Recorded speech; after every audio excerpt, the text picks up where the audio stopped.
The rusting of iron.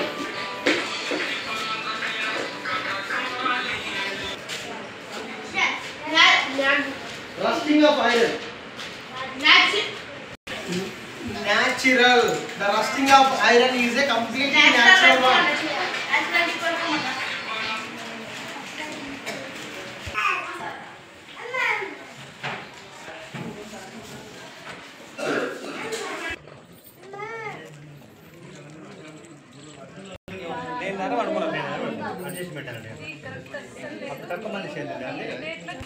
ఈ పాము తోటి ఇందులో ఎవరో ఒకరు బలే అవుతారు కంపల్సరీ.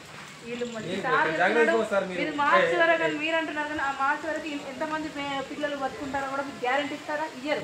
ఇప్పుడు మొత్తం ఎంతమంది ఉన్నారు? 46 పిల్లలు ఉన్నారా? 46 పిల్లలకి మీరు గ్యారెంటీ ఇస్తారా? వాడు దిగిరాడా? ఏం చేస్తున్నారు సార్ మీరు? మీరు ఎంత భయపడుతున్నారు? మీరు సార్ ఒకటిసారి మీరు జీతం తీసుకుంటే వచ్చిన 10 నిమిషాలకి మాకు అంతట్లో అవుతుంది. ఇక్కడ ఈ వాతావరణం చూస్తుంటే మాకే భయం వేస్తుంది. అమ్మాయి ఏం చేస్తున్నారు సార్? సేవ చేస్తుంది ఏం చేస్తున్నారు? పిల్లలు తీసుకురాడు అవుతండి. వాడు దిగిరాడా? ఆడుకోండి.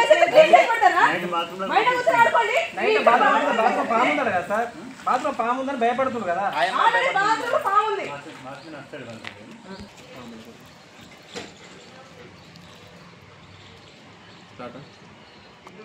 రైట్స్ నుంచి మా సభ్యులతో కలిసి ఈరోజు గురుకుల పాఠశాలకి విజిట్ చేయడానికి వచ్చాము. ఇందులో వచ్చేసి ఇక్కడ ఫెసిలిటీస్ ఏవి కూడా కరెక్ట్ బాగాలేవు. పిల్లలు 46 మెంబర్స్ దాకా ఉన్నారు. ఇందులో ఫుడ్కి వచ్చేసి ఫుడ్ బాగానే అంటే ఈరోజు వచ్చే వరకు ఫుడ్ బాగుంది. రేపు ఎట్లుంటుందో మేము చూడలేదు. ఇందులోకి వచ్చేసి ఈ పాములతో వీళ్ళు వాష్రూమ్కి వెళ్ళలేరు, పడుకోలేరు. భయంగా ఈ 46 మంది పిల్లలు చాలా ఇబ్బందికరంగా ఉండిపోతున్నారు. ఒక్క ఫెసిలిటీస్ కూడా కరెక్ట్ లేదు. వాష్రూమ్ ఏరియాలు లేవు. వీళ్ళకి స్నానాలు చేద్దామంటే గ్లీజర్లు లేవు. ఈ చలికి ఈ పిల్లలంతా వణుక్కుంటూ ఉన్నారు.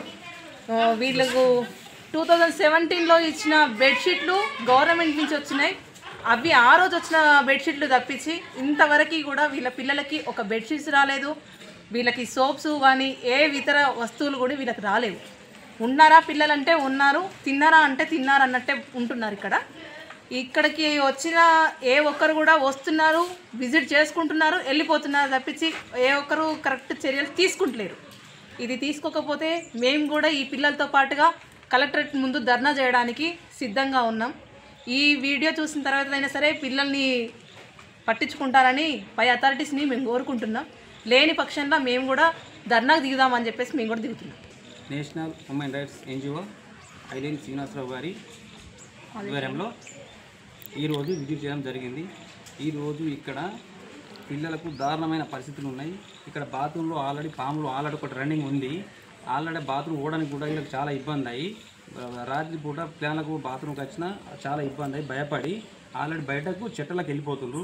ఆ చెట్లకు కూడా లైట్ పట్టుకుని వెళ్ళిపోతే 2 సార్లు 3 సార్లు ఆల్రెడీ పాము కనిపిస్తే వచ్చి సార్కు కానీ ఇక్కడ వాచ్మెన్ కానీ చెప్తే మళ్ళీ సార్ను వాచ్మెన్ పోయే వరకు పాము లేదట.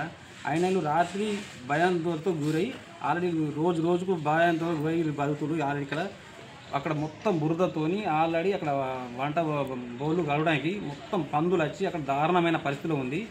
లోపల చూస్తే వీళ్ళకి ఆల్రెడీ చెద్దర్లు కానీ వీళ్ళకి వచ్చే నూనె కానీ సబ్బులు కానీ ఎలాంటి వసతులు బరబరి లేక చాలా ఇబ్బందితో వీళ్ళు చాలా బాధపడుతున్నారు. అతి గరీబులైన పరిస్థితిలో ఉన్న పిల్లలు తల్లిదండ్రులు కూడా వచ్చి చాలా బాధపడి సార్ కూడా ఎన్నోసారి చెప్తే సార్ కూడా వాళ్ళ పై ఆఫీసర్కు ఎన్నోసారి చెప్పినా కానీ పై ఆఫీసర్ స్పందిస్తారు కానీ సార్ కూడా చాలా బాధపడుతుండ్రు. ఈ విషయం తెలుసుకొని మీకు వచ్చినాం. ఇది కంటిన్యూ ఇట్నే జరుగుతాయి. ఇప్పుడు కలెక్టర్ ఆఫీస్ ముందు రేపు కానీ ఎల్లుండి కానీ పిల్లలతో మహాధర్నా చేస్తానికి మేము సిద్ధంగా ఉన్నాం.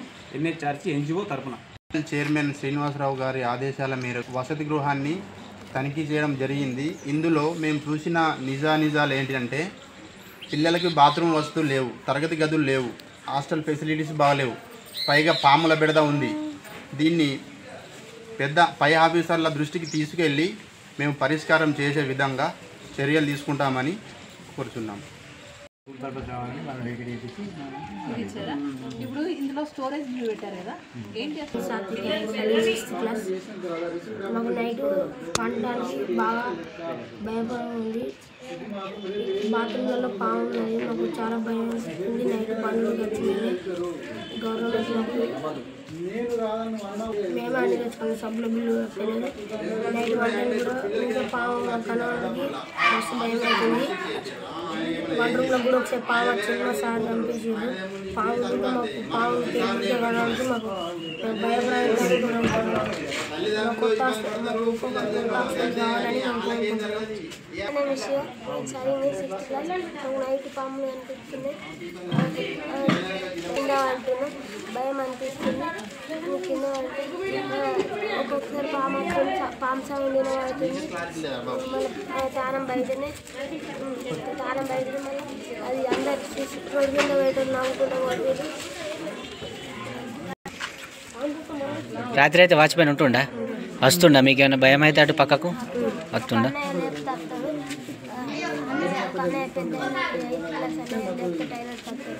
ఫుడ్ మెనూ ప్రకారంగా పెడుతురా?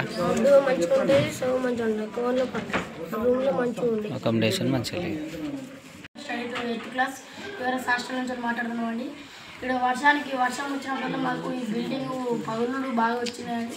వాటర్ బాగా పడతాయి, మాకు సప్లైస్ బాగాలేవు. మంచిగా ఫుడ్ కానీ మంచిగా ఉంటాయండి. మాకు క్లాసులలో మొత్తం పగుళ్ళు మాకు ఆడ వర్షాకాలం చలికాలం మొత్తం చాలండి. మేము బయట కట్టెలేకుండా పోయి కట్టెలకు వచ్చి ఆడ వేసుకొని మాకు గీజర్లు ఏదేవి లేవు. వాటిలో మాకు ఇంకా సబ్బుల బిల్లు సరుకులు ఏమి ఇవ్వలేదు. బోతలు ఏమి ఇవ్వలేదు. మాకు సరి కొనుక్కుంటూనే ఉంటారు నైట్ పూట. అక్కడ వేడిలో గీజర్ ఇక్కడ పెట్టాలి. మాకు చల్లటి నీళ్ళతో చల్లటి నీళ్ళతో స్నానం చేస్తున్నాం. కొంచెం ఇబ్బంది ఉందని హాస్టల్ చేంజ్ చెప్తే మంచిగా ఉంటుంది. వర్షాకాలం వస్తే దానికి పగుళ్ళకి వాటర్ బాగా ఇట్లా పోస్తాయి. ప్లీజ్ ఏమని చెప్పాలంటే మా హాస్టల్ చేంజ్ అయిపోయింది ప్లీజ్.